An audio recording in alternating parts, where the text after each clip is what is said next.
Welcome, everyone. I'm Bill Tucker. The 2016 presidential campaign is unlike any other in our nation's history. We've all experienced a moment or two where we've paused, aghast at what we've just heard. Donald Trump has electrified our politics unlike anyone before him, igniting a fire that will not be extinguished anytime soon. There are many moments that have defined this campaign. We've narrowed down to the 10 biggest Trumpian quotes, quagmires, and quarrels during his run for the White House. And trust me, this was not an easy task. Donald has provided us with plenty of material. So we called on the experts to try and put all of this in some sort of perspective and relive these moments in something that we call Trump on Fire, his campaign for America.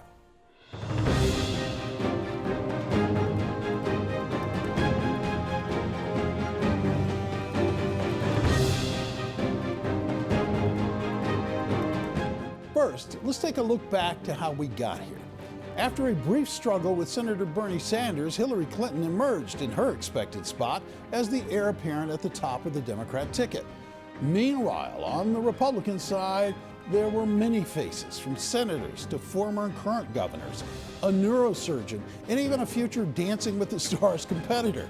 And then, well, then came the Donald, descending from on high. And here is our number 10 moment, the announcement. My father, Donald J. Trump. Da da da da da da da da da. I rolled my eyes and said, I give this a week. I didn't think Trump was going to last at all. I said, this is just a publicity stunt for some show he has or something. I didn't know if he was like a triumphant hero or a sinister villain. Heading down the escalator, it was semi-presidential, if not presidential. You know, we're looking at someone who could be the next leader of the free world, and I think it was inspiring. I am officially running for President of the United States, and we are going to make our country great again. I didn't realize that day how serious he was about this run, and how I didn't realize that day what a chance he had to possibly win. Trump's announcement sent shockwaves through the electorate, and at the epicenter was a new type of foreign policy that had not been spoken so boldly at this level. Trump announced his plans to build a wall and have the Mexican government pay for it. Trump the builder turned politician had arrived. At number 9, we stare up at the wall. I will build a great, great wall on our southern border, and I will have Mexico pay for that wall. Mark my words. The wall is kind of a funny concept. I think he became a little wedded to it because he likes to put his name on things. So Donald Trump announced he's going to build a wall, he's going to make Mexico pay for it. And I'm thinking, all right, Republican voters are going to love that, but there's no way anybody's going to think that that's actually going to happen. Build that wall. Build that wall. Build that wall. Build that wall. Well, it turns out that they did. And this has now become a theme of the entire campaign. Mexico will work with us. I absolutely believe it. And especially after meeting with their wonderful, wonderful president today, I really believe they want to solve this problem along with us, and I'm sure they will. Hillary has talked about a wall since 2007, so I think the feasibility is that what currently exists is 2/3 built. So you have to consider the fact, if it's about closing borders, it's not going to take that much more to finish it. When Mexico sends its people, they're not sending their best. They're bringing drugs, they're bringing crime, they're rapists, and some, I assume, are good people. You know, Trump may go down in the history books as the most unconventional candidate to ever appear at the top of a national ticket. But are you really that surprised that he's done so well? Trump saw something happening in this country, and he put a spotlight on it. Trump's bond with his supporters is unique and it's deep. He says what many people are thinking, and so we arrive at number 8, the supporters. So Trump said that he could stand on Fifth Avenue and shoot someone and he'd still have supporters? They say, I have the most loyal people. Did you ever see that? where I could stand in the middle of Fifth Avenue and shoot somebody and I wouldn't lose any voters, okay? It's like incredible. You know what? I think he's probably right. The Fifth Avenue comment was like a seminal moment in the Trump candidacy because it was one of the first things he said that was probably actually true. I like Donald Trump, and I interview him all the time. I interview his family all the time. Dumb thing to say. Even if you feel like you're invincible because you're doing so well in the primary, I don't think that you talk about shooting somebody in the middle of New York City. Could he have gotten away with it? No, but saying it, I get why he said it. I just feel like it was a bit of unnecessary arrogance. He shoots from the hip. I'm not sure he's going to shoot anyone on Fifth Avenue. People love Trump. His supporters love him. His haters hate him. That's just Trump. You love him or you hate him. Coming up, where were you when Trump made his grand entrance in Cleveland?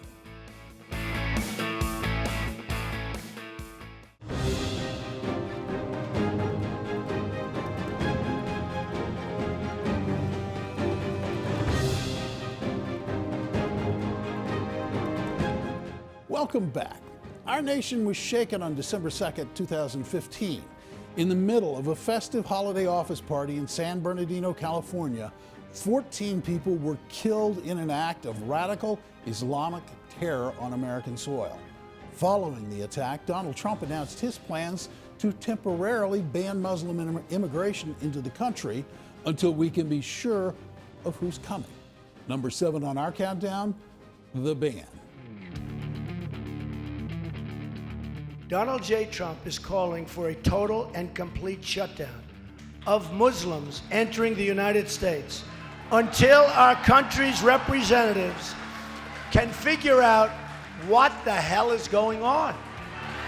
So right after San Bernardino, Trump comes up with this declaration that he wants to ban all Muslims from coming into the United States. The Muslim ban, the most misreported thing, I think, in the entire election cycle. I kind of thought, oh God, what is he doing? The temporary ban on Muslims has been clarified to be a ban on people who come from nations where terror stems. It's also going to be tied to flagging lists, and the flagging list isn't very different from what Hillary has proposed. It's difficult, but we live in difficult times. He didn't say he wanted to ban all Muslims. He said we need to stop letting Muslims in until. The word until was ignored by the media. Until we figure out what the heck is going on, until Congress can figure out, until we can vet the people that are coming in. When I'm elected, I will suspend immigration from areas of the world where there is a proven history of terrorism against the United States, Europe, or our allies, until we fully understand how to end these threats. I get the instinct, but once again, the policy prescription, way overboard. I think that this country is founded on the idea of religious freedom, and so I think targeting people for their religions isn't the way to go. However, you know, as someone who was born and raised in San Bernardino County and lived very close to the proximity of that attack, I appreciated that he, again, brought this issue to the forefront of the election. National conventions always reflect the candidates' personalities. President Obama in 2008 seemed to be speaking to us from a Roman Colosseum surrounded by columns, while Donald Trump made his mark in Cleveland. Number 6 on our countdown, the convention.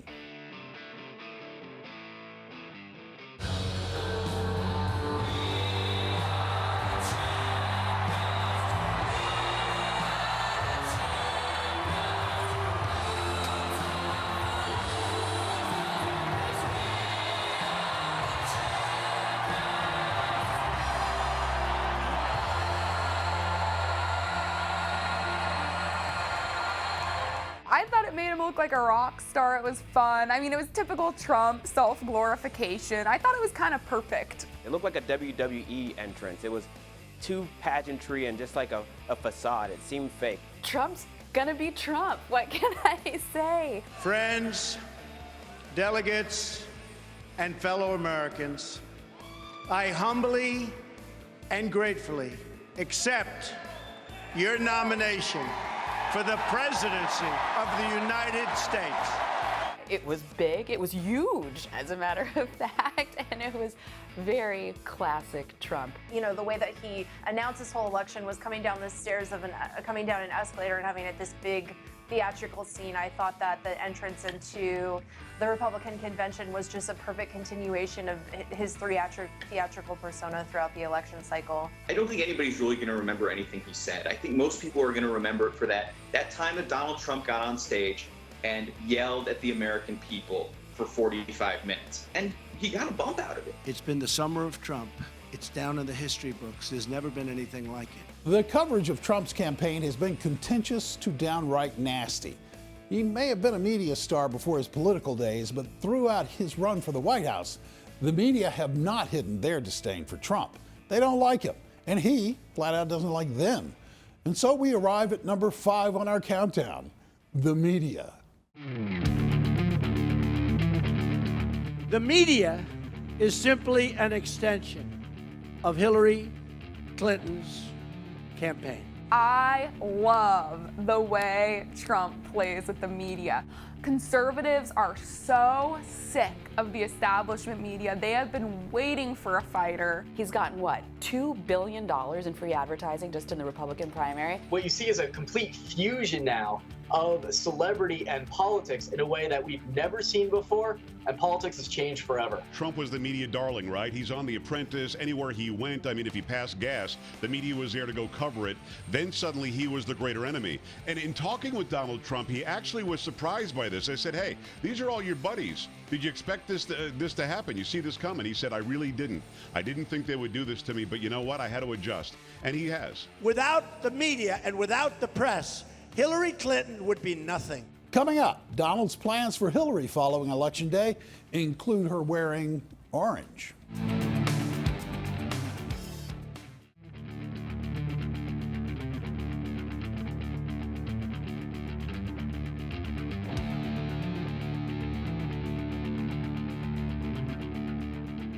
Welcome back.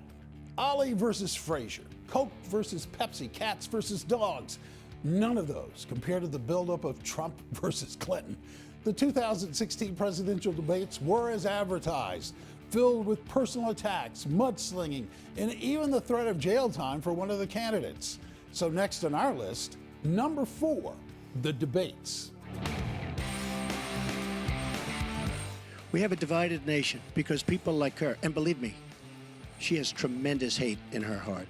And this country cannot take another 4 years of Barack Obama, and that's what you're getting with her. The second debate was epic. Obviously, my favorite moment was when he told Hillary he'd put her in jail. If I win, I am going to instruct my Attorney General to get a special prosecutor to look into your situation, because there has never been so many lies, so much deception.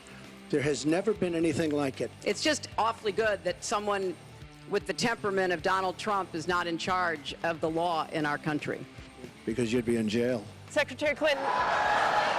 I think I cheered into my TV when he said that. Debate number 2, what the American people saw for the first time in 30 years of knowing these people, somebody was unafraid to go after Hillary Clinton and the Clinton machine. Hillary has never had the stakes higher in her life, because if she doesn't win this election, she does face a special prosecutor. When Trump said you'd be in jail, millions of Americans said, hell yeah, because we can't have a country where there are 2 sets of laws, one for the powerful, one for everybody else. For you to say that there was nothing wrong with you deleting 39,000 emails, again, you should be ashamed of yourself, what you did. And this is after getting a subpoena. A lot of people feel that she got away with something really, really bad, and he is going to hold her accountable and make sure that she sees justice. I am so disappointed in congressmen, including Republicans,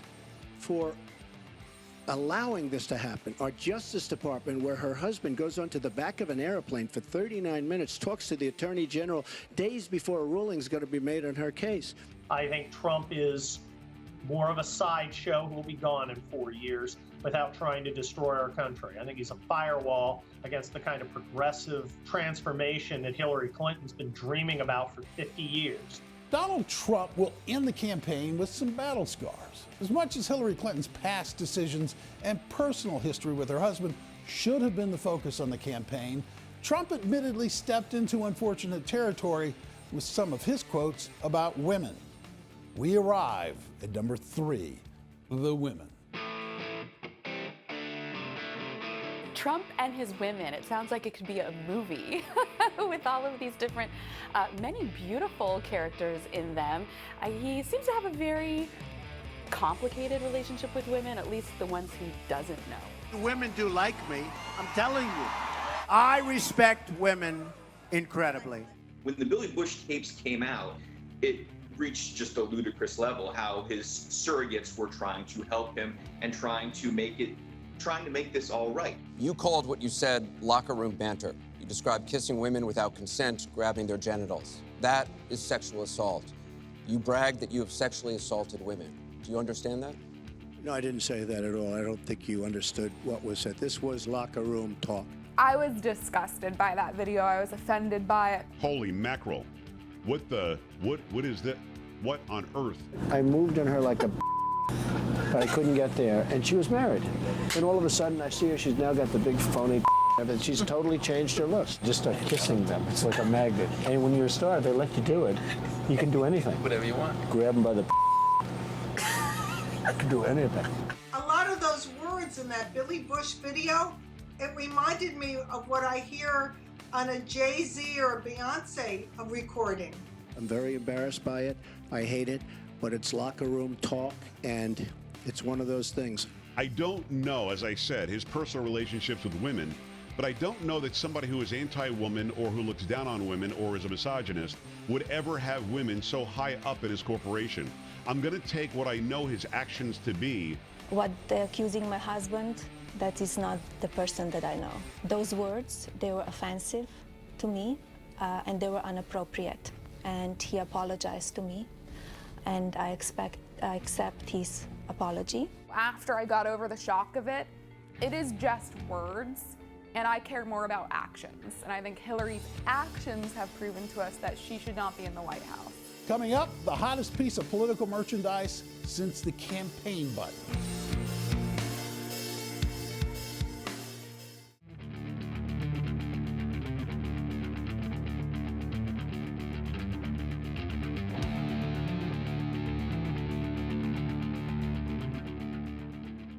Welcome back. Donald Trump is an outsider. He's not Washington politics as usual, mixing with the elite and cutting backroom deals. His entire candidacy has upset the establishment at an unprecedented level. As much as the election has been about Trump versus Hillary, it's also been about Trump versus the GOP. And that's number 2 on our list, the party. Already, the Republican nominee has a massive disadvantage. And especially when you have the leaders not putting their weight behind the people. The Republican Party is morphing. It's evolving. And that's a good thing because so many Americans all around the country felt like, in Donald Trump's own words, the forgotten man, the forgotten woman. Voters are sick of the GOP establishment. They wanted something new because they felt like the GOP establishment had totally sold out. We can't solve our problems by counting on the politicians who created our problems. The Republican Party had a coup, all right. It had a coup by its own membership. Its own people took over the party. Well, I think the reason Trump did so well in the primary is because he went against the party. The Republican Party and our leaders, we've got to get down to business. We can't be, I've had more opposition from the Republican Party than I do from the Democrats. Since day one, it's been very apparent that it's Trump versus everyone. GOP, media, the Democratic Party, everything. This is an election unlike anything we've seen before. The internet said Ted Cruz was the Zodiac killer, okay? That's a bit ridiculous, but that's the nature of the affairs today. Lion Ted, Little Marco from Marco Rubio. Little Marco. All these little pet names. It was pretty funny, actually. Lion Ted. Lion. You're a liar. Ooh, Bible high. puts it down, and then he lies. Some of these monikers have literally been turned into memes. They become aspects of pop culture. Now you look at Kasich, I don't think he knows what, did you see him? He has a news conference all the time when he's eating. I have never seen a human being eat in such a disgusting fashion. There have been some very low moments, like giving out Lindsey Graham's cell phone number. 228-0292. I don't know, maybe it's, it's 3-4 years ago, so maybe it's an old number. But I gotta say, when he came up with low energy Jeb, part of why it was so good was because it was so true. Please play. A lot of these leaders that we've had in Congress for the past 20 or 30 years, they say one thing and do another. It's been fun watching him just set fire to the entire clown tent that's the Republican Party. In a fictional world, Don Draper may have invented the iconic Coke ad, "I'd like to teach the world to sing." But Donald Trump gave us one of the most memorable slogans of all time, "Make America Great Again." Our #1 theme of the campaign of 2016, the slogan. We are going to make America great again. Make America great again. Let's make America great again. When I first heard MAGA from one of my best friends, she was like, "MAGA, baby." I'm like, what is MAGA? And then she had to explain it to me that is, shortening Make America Great Again. It certainly has been a great campaign slogan for him and sold a lot of baseball caps. One of the great ironies of the Trump campaign is that his theme is Make America Great Again, and it sounds condescending towards America, but the theme is predicated around that America deserves to be great. When I first heard that slogan, I didn't really like it because it implied that he doesn't think America's great right now. America is being portrayed worldwide as non-exceptional by Barack Obama and Hillary Clinton and the Democrat machine. Now I think it's kind of a good slogan because he's done a good job of pointing out all of the things that Obama has really, brought us back on. And I think it's actually a slogan of strength for him at this point. We have a president that doesn't have a clue. Frankly, I think it's just a horrible slogan. It makes me think about an era before now that America was somehow better than it is today. And as a minority, I don't think too many minorities would wish to go back to a previous time of America because it wasn't better for us then. Really, that slogan kind of encapsulates a sentiment that a lot of people have, that things were better at another time, and now things have been in a decline the past 20 years or so. So I think that slogan is really fitting in capturing this sentiment that, hey, we're going to make America great again. It's going to be this great place that you remember and grew up in. When I hear the slogan, "Make America Great Again," I think about putting a man on the moon. I think about first in flight. I think about raising the steel skyline on New York City. I think about a guy who's willing to take the fight to the enemy like we did in World War II, where we out-innovated and out-fought all of our adversaries. When I think of Make America Great Again, I see Donald Trump standing there bringing back what made America the greatest country in the world. Well, we hope you've enjoyed our look at Donald Trump's unconventional presidential campaign. Like Sinatra once said, he did it his way. I'm Bill Tucker. Thanks for joining us.